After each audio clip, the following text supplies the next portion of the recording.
कहानी का नाम माँ का बटुआ। मैं अकेली बेटी धूप सेक रही हूँ। माँ की कही बातें याद आ रही हैं।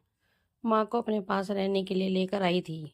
माँ अकेली घर में रहती थी। हमें उनकी चिंता लगी रहती थी। पर माँ अपना घर छोड़कर कहीं जाना ही नहीं चाहती थी। एक बार जब वे ज़्यादा बीमार पड़ी तो मैं इलाज का बहाना बनाकर उन्हें अपने घर ले आई। पर पूरे रास्ते माँ हमसे बोलती आई, हमें क्यों ले जा रही हो? क्या मैं अपनी जड़ से अलग होकर तुम्हारे यहाँ चैन से व सुकून से रह पाऊंगी? किसी पेड़ को अपनी जड़ से अलग होने पर पनपते देखा है? मैं अपने घर से अलग होकर चैन से मर भी नहीं पाऊंगी। मैं उन्हें समझाती, माँ तुम किस जमाने की बात कर रही हो? अब वो जमाना नहीं रहा।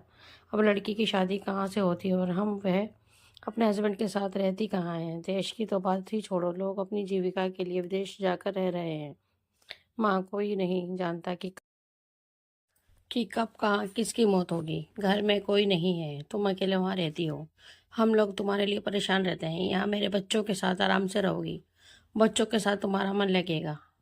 कुछ दिनों तक तो माँ ठीक रही, पर जैसे ही तबीयत ठीक हुई घर जाने के लिए परेशान हो गई। जब भी मैं उनके पास बैठती तो वह अपनी पुरानी सोच की बातें लेकर शुरू हो जाती। हालांकि मैं अपनी तरफ से वह सारी सुख सुविधाएं देने की कोशिश करती जो मैं दे सकती थी, पर उनका मन अपने घर में ही अटका रहता। आज फिर जैसे ही मैं उनके पास गई तो कहने लगी, सुनो नंदिनी, मुझे घर ले चलो। मेरा मन यहाँ नहीं लगता। मेरा मन वहीं के लिए बेचैन रहता है। मेरी सारी यादें उसी घर से जुड़ी हैं और देखो, मेरा संदूक भी वही है जिसमें मेरी काफ़ी सारी चीज़ें रखी हैं।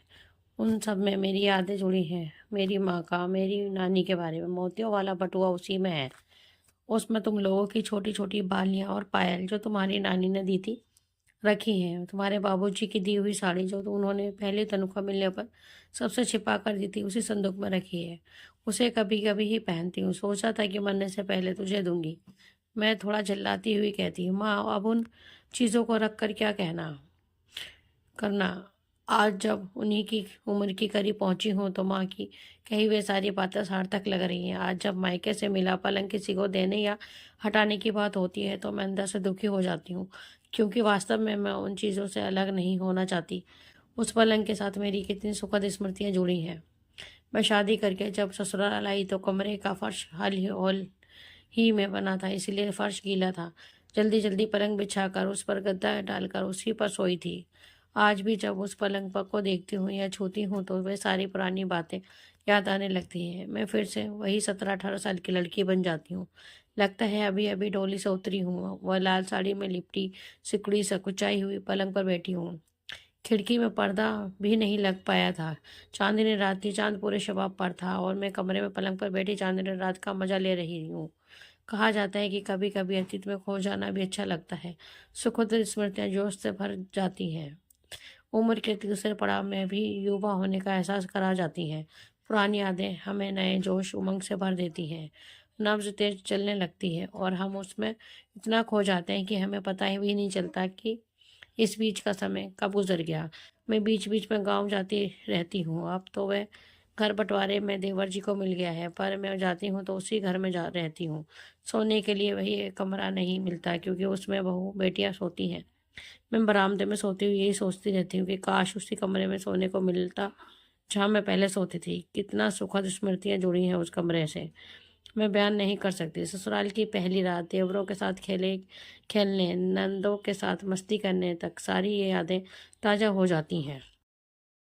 अब हमें भी एहसास हो रहा है कि एक उम्र होने पर पुरानी चीज़ों से मोह हो जाता है। जब मैं घर से पटना रहने आई तो मायके से मिला पलंग भी साथ लेकर आई थी। बाद में नए नए डिज़ाइन के फर्नीचर बनवाए, पर उन्हें हटा नहीं सकी और इस तरह सामान बढ़ता चला गया। पुरानी चीज़ों से स्टोर रूम भरता गया। बच्चे बड़े हो गए और पढ़ लिख कर सब ने अपने अपने घर बसा लिए, पर मैंने उनके खिलौने, छोटे छोटे कपड़े, अपने हाथों से बुने हुए स्वेटर, मोजे और टोपियां सहेज कर रखे हुए हैं। जब भी अलमारी खोलती हूँ और उन चीज़ों को छूती हूँ तो पुराने ख्यालों में डूब जाती हूँ। लगता है कि कल की ही तो बात है। आज भी राम, श्याम और राधा उतनी ही छोटी हैं और उन्हें सीने से लगा लेती हूँ। वो पुरानी चीज़ें दोस्तों की तरह, बच्चों की तरह बातें करने लगती हैं और मैं उनमें खो जाती हूँ। वो सारी चीज़ें मुझे बेहद पसंद हैं, जैसे माँ, बाबूजी, सासू माँ, ससुर जी व दोस्तों द्वारा मिले तोहफे भी। सोने चांदी और आभूषणों की तो बात ही छोड़िए, माँ की दी हुई कांच की प्लेट भी मैंने ड्राइंग रूम में सजा कर रखी हुई है। माँ का मोती वाला कान का फूल और माला भी, हालांकि वह असली मोती नहीं है, शीशे वाला मोती है, पर उसकी चमक अभी तक बरकरार है। माँ बताती थी कि उनको मेरी नानी ने दी थी। मैं उन्हें भी संभाल कर रखा हुआ है कि नानी की एकमात्र निशानी है, और इसलिए भी पुरानी चीज़ों की क्वालिटी कितनी बढ़िया होती थी।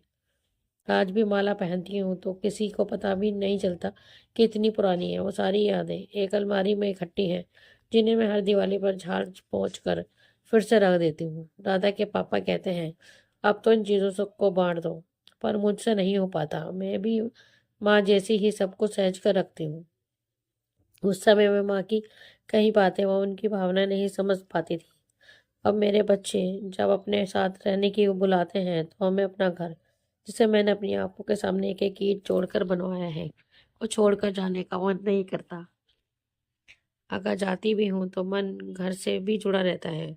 पौधे जिन्हें मैंने वर्षों से लगा रखा है, उनमें बच्चों जैसा ध्यान रखा लगा रहता है। इसी तरह और भी कितनी ही बेहतरीन यादें सुख दुख के पलों की साक्षी हैं, जिन्हें अपने से अलग करना बहुत कठिन है।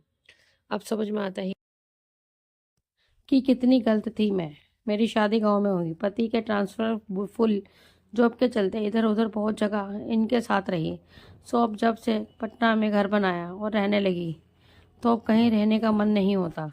जब मुझे इतना मोह व लगाव है तो माँ बेचारी तो शादी कर जिस घर में आई, उस घर के एक कमरे की होकर रह गई। वह तो कभी बाबूजी के साथ भी रहने नहीं आई थी। इधर आकर सिर्फ घूमने के लिए ही घर से बाहर आ गई थी। पहले लोग बेटी के लिए के यहाँ नहीं आते थे, सो वे कभी मेरे यहाँ भी नहीं आई थी। घर से बाहर पहली बार रह रही थी, ऐसे में उनका मन कैसे लगता। आज उन सारी बातों को सोच कर दुख हो रहा है कि मैं माँ की भावनाओं की कदर नहीं कर पाई। माफ़ करना माँ, कुछ बातें एक उम्र के बाद ही समझ में आती हैं।